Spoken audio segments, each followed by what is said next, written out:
quand le corps parle plus fort que les mots. Je vais te lire une histoire, l'histoire de Amina, 42 ans. Elle est musulmane, travailleuse, indépendante et fière de son parcours. Mais dans son entourage, ce n'est jamais suffisant. Tu te maries quand? Tu ne veux pas au moins un enfant? Pourquoi tu cours après le travail? Cherche plutôt un mari. Ces phrases, elle les entend chaque semaine. Elles viennent de la famille, des amis, parfois même des collègues. Et à force, elles sont devenues un poids invisible, une pression constante. Pourtant, personne ne voit qu'Aïcha cache derrière son sourire une ancienne relation toxique qui l'a profondément marquée. Un amour qui l'a vidé de son énergie et de sa confiance. Alors, pour combler le vide, elle a cherché refuge dans la nourriture. Elle a commencé à manger pour oublier, mais à force de se remplir, elle s'est épuisée. Les kilos se sont installés, puis la dépression, puis des crises d'angoisse. Et le corps fatigué a commencé à parler. Des douleurs à la gorge, aux oreilles, fatigue extrême, insomnie. Les médecins n'ont rien trouvé parce que la douleur ne vient pas de son corps, mais de l'âme. Aujourd'hui, Aïcha marche parfois à 4 heures du matin sans but, sans direction et sans se souvenir de quand est-ce qu'elle s'est levée du lit, de ce qu'elle a fait. Elle marche pour échapper à elle-même, puis elle rentre, se prépare et va travailler comme si de rien n'était. Mais son corps, lui, continue de lui murmurer: écoute-moi,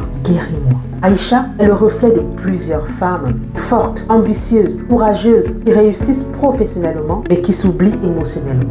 Parce qu'on nous a appris à travailler dur, à persévérer, à paraître solide et jamais à écouter nos blessures émotionnelles. Il est temps de comprendre que la persévérance passe aussi par la paix intérieure. Notre corps parle toujours, mais il faut accepter de l'écouter. Tu nous dire comment tu prends soin de ton équilibre émotionnel au-delà de ta réussite professionnelle. N'oublie pas de liker.